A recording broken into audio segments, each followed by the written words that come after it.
สวัสดีค่ะขอต้อนรับคุณผู้ชมทุกท่านเข้าสู่งาน Startup Thailand and Innovation Thailand Expo 2020 และเวทีฟอรัมของเรานะคะซึ่งก็เป็นหนึ่งใน 4 กิจกรรมหลักของการจัดงานฮันนี่ชลพรรษาในเวลารับหน้าที่เป็นพิธีกรนะคะแล้วก็จะอยู่ตรงนี้ณเวทีฟอรัมไปตลอดจนถึงวันสุดท้ายค่ะคือวันที่ 4 กันยายนวันสุดท้ายของการจัดงานนั่นเองนะคะเช่นเคยนะคะที่ส่วนฟอรัมแห่งนี้ก็จะอัดแน่นไปด้วยเนื้อหาสาระความรู้ตลอดทั้งวันนะคะมีการบรรยายในหลายหัวข้อตลอดวันนี้เลยค่ะเพราะฉะนั้นในช่วงแรกนะคะเพื่อไม่ให้เป็นการเสียเวลาเราไปติดตามกันเลยนะคะกับเรื่องของการศึกษาซึ่งก็ถือว่ามีความสำคัญมากๆนะคะประเด็นแรกว่าในเรื่องของ Education Alliance เราได้รับเกียรติจากศาสตราจารย์ดร.สุชัชวีสุวรรณสวัสดิ์ท่านก็เป็นอธิการบดีสถาบันเทคโนโลยีพระจอมเกล้าเจ้าคุณทหารลาดกระบังท่านยังเป็นนายกสภาวิศวกรสมัยที่ 7 ประธานที่ประชุมอธิการบดีแห่งประเทศไทยและนายกสมาคมอธิการบดีแห่งประเทศไทยอีกด้วยค่ะเชิญอาจารย์บรรยายเลยค่ะ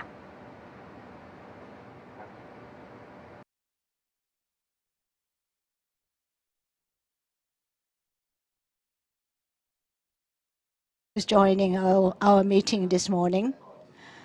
Tomorrow is a holiday, but before we go on a trip, we should discuss the most important issue in the world. And when I say that, you may think of COVID-19, right? That's true.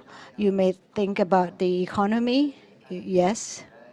But I'd like to inform you that the future of the world is the most important issue, and education is the most important element in that. And nobody can deny that education is the most important element for upgrading people's lives, because education can solve the people's livelihoods.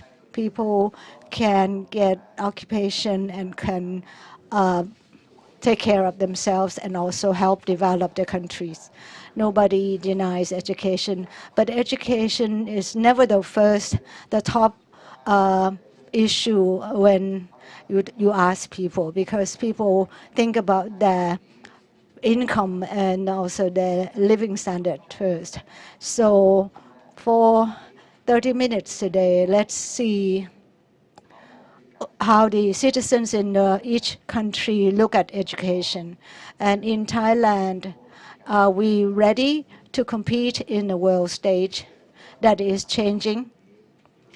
I just like to tell you that education in the world today is not the same any longer. The first thing is that every country sees its importance. So if you look at the big country that pays a lot of attention to education for thousands of years, that is China. And China is very serious about education. All the leaders in China, from Deng Xiaoping onward, were very well educated. And Zheng Jiaomin was the electrical engineer, and Xi Jinping now, he actually graduated in chemical engineering from the top university, that is Tsinghua. And that means that the education policy is the key policy for country building in China. And every time you visit China, they always take you around to visit the Chinese Academy of Science. They are very proud of it because it was born with modern China. That is October 1949. So this National Science Center was born just only about a month after the modern China's birth. So it shows that China is going to move forward with this science and technology. And you could see that they were working on nanotechnology, 5G technology, and so and so. And you could see that China is very good at this. Then we saw one slide when it says that the policy is to build national kindergarten, national science kindergarten. Because usually you talk about the upper secondary education when you talk about science and technology, right? And such as schools in Bangkok. But now they start, in China, they start with 2-3-year-olds. And they smiled and told me that the best education development is among preschool children. And we have to teach them science and technology then.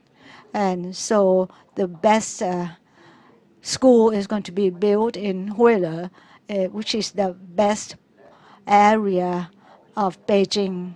And it's got so many international auditoriums, good housing for the teachers, and the children, preschool children, will be attending the school. The next slide, you know what it showed? It says that all the pilots will have to come and teach at this school. So how could pilots teaching kindergarten kids? This is space pilots. So because they are the pride of China, and they would, if they come to this kindergarten, then and saying hello to the kids.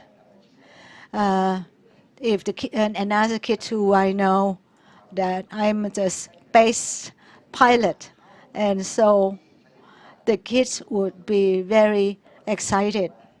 It, and they show this the Chinese flag on their sleeves, and also this showing the slides of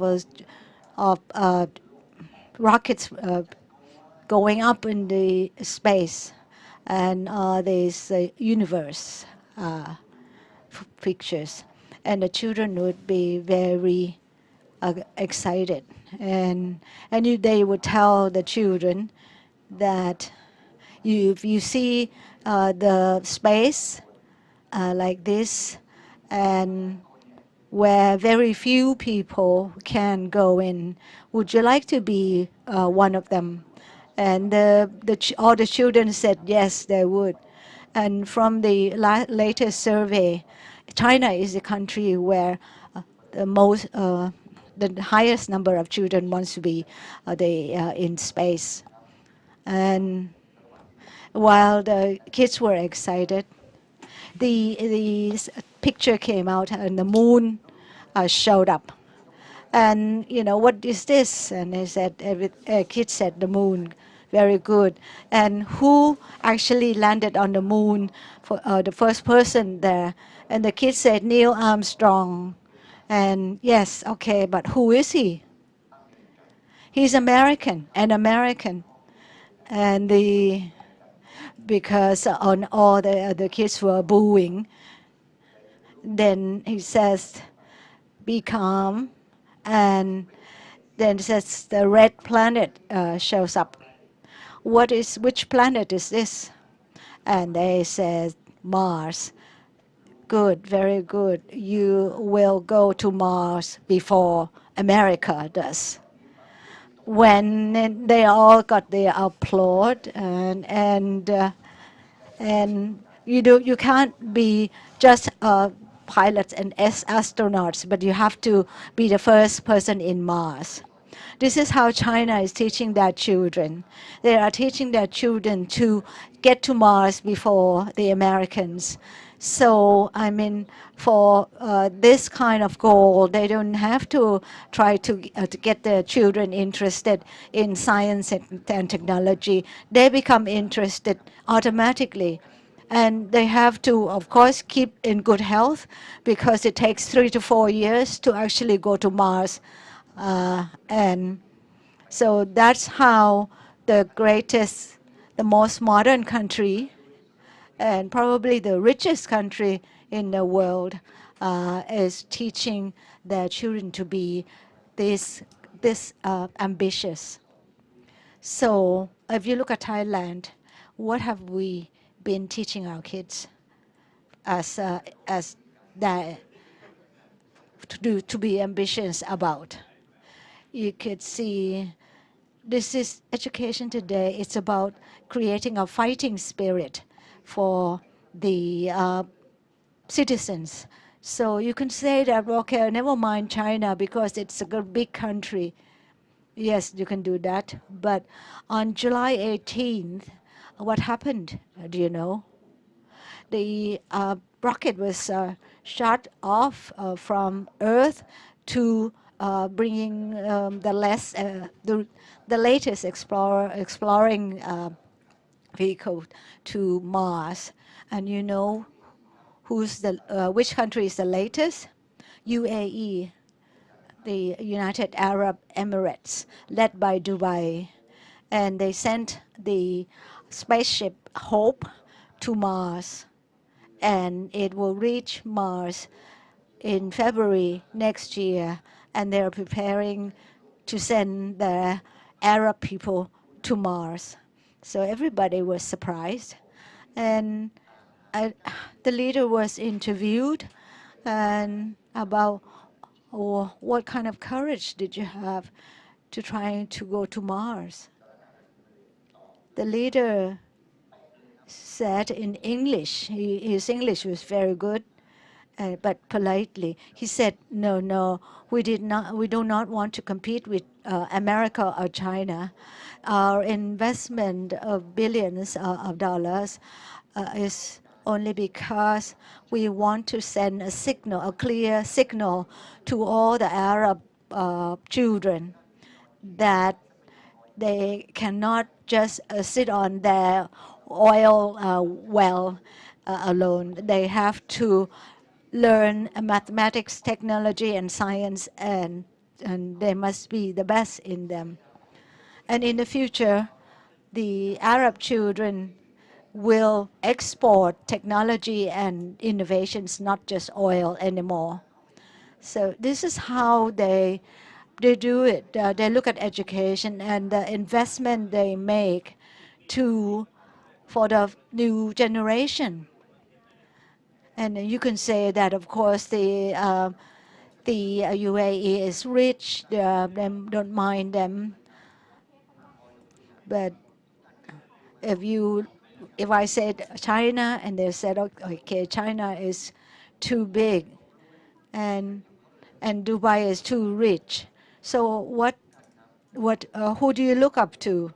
And because anyone has to be poor before they get rich, and also, so we have to start at zero in the same way. So this is how I'm trying to signal to people. The UAE is trying to signal to people that even though they have the most amount of oil at the moment, but they actually pay more attention to education. China also greatest and has huge resources, but they pay great attention to education for the new generation. So looking back in our country, in the last 3 years, the figures never lies. And there are, you know, how many people enter university? 400,000. Because we never have a database, a real database about how many students would want to join different faculties in universities each year. Because universities compete with each other and they don't give information. So PCAT is trying to help people to work together so that because if the parents, so it takes a courage to do this because every time there's change, it's also painful. But it's painful. We will try to work with the pain in order to help our children because it's necessary to do so, and contribute to reducing inequality because we've got so much big gaps in education. But we also get information, we also get big data set, and we would know each year how many students want to get into which faculty in Thailand every year. And there are only 400,000. And in fact, that is very surprising to us because we never knew how many students were competing for places in universities, and we did not know how each university actually have the capacity to absorb these students. We estimated actually 6 million, and because that comes from everybody, every university together. But in fact, we now know that the number of students are much less than that. And these last year it was 600,000.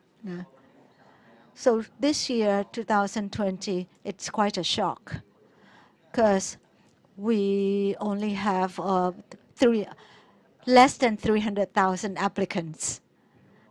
Because, and of course, these students actually, there were 50,000 who are actually repeating, meaning or coming re-enter universities again.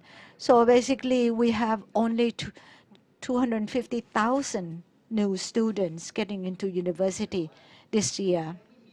And of course, next year it will be less. Even though there is no COVID pandemics, you can see the numbers going down, is dropping quickly. So if we don't have students in universities, what happens? Think about it. And if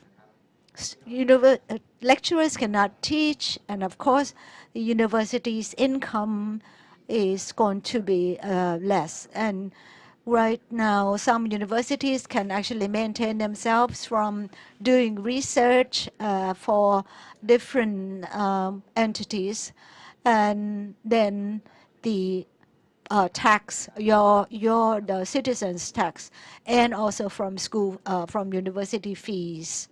But the biggest revenue is from the tax money. And now the tax money is also going down, and the fees will be less. That means it's quite a heavy burden for universities. And whenever universities are weak, then society is weak. I just want to say that you can demand all kinds of things from universities, but you must know that you are actually demanding things from yourself. Because if universities are weak, what alternatives do you have? You have to send the children to overseas. That's very expensive, and some of them will not come back. So today's universities are very weak. It's weak because of fewer students, and also it's weak structurally because of less budgets. And so, and universities have to pay if they cannot collect all the fees as expected. And if some universities cannot collect the expected fees, of course they will become more further even weakened. And then if they don't have research money to use for upgrading all the equipments, and then you can carry on with teaching. But of course, the students will get their degrees, but what kind of quality will the degree represent? And once COVID has hit us now, what happens? It's really bad because learning online, like in our university, we could see that the cost is actually not lower, because to prepare online lessons needs a lot of investment. And so what we have to do it, and doing online learning what have we learned? As long as the students can actually access internet equally without such a high cost, or if they have internet equipments and smartphones and computers, they can access online courses. But not all of them do, and there are some problems because you cannot expect all the students to have the smartphones and notebooks. So the first problem is access by students. And after, if they can access it, what is better? Of course, they can actually access the quality teaching at the same time. They can access the best mathematic professor in Harvard or MIT. So this is the advantages of the digital online world, and because brought about by COVID at the moment. And can you imagine if the students can all learn from MIT professors, learn from other universities, from the American professors, and if you have to rely on foreign professors, and of course they are not just teaching the subject matters. What about their culture, uh, their beliefs? And then it's not I mean, it's nothing bad, but of course all the teachers will have to bring that part of themselves in teaching. So this is something that will be different from learning from Thai professors. So and learning about how to live in a Thai context, that will be lost because we will have the case of winners take all, where one person, one professor can actually control all the students in the world. This is the most the scary part. It could happen after COVID-19. This is something that we have to think about. If we don't try to fight for the Thai students, finally the Thai students will be taken over by foreign professors. Isn't it scary? And what do we do then? The only thing I can say is that education is a matter for all of us. You cannot rely on just the government alone, because the government is looking after a number of things, and we all have to help each other, and we have to talk. We have to say that the one of the problems in Thailand is not just about the economy. It's about building a new economy that is based on knowledge, on intelligence, because so far, our economy has been actually uh, gaining from tourism alone. And for exports, we are exporting things that actually other people can make as well. So it means that our basis is it's not on knowledge. And if we lack tourists and we cannot export, then our economy will collapse.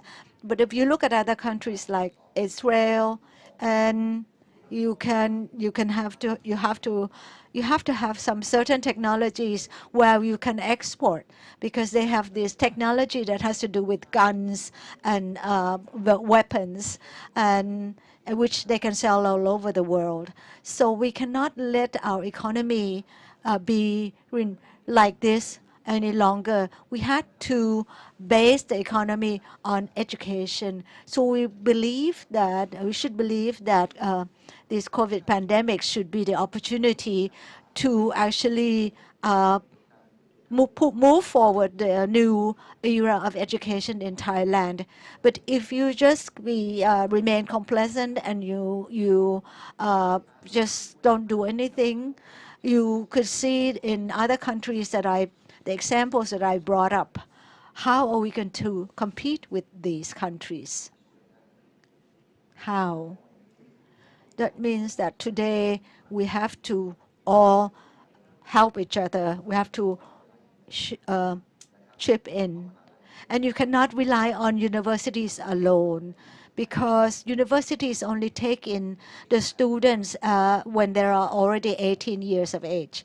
Well, before that, we don't know what happened to them. And we only have the students for 4 years, so we cannot change people in that amount of time. It will be very difficult. We have to work together. As the president of the technology Lad Krabang, and I, I, we try to reform the education as much as possible.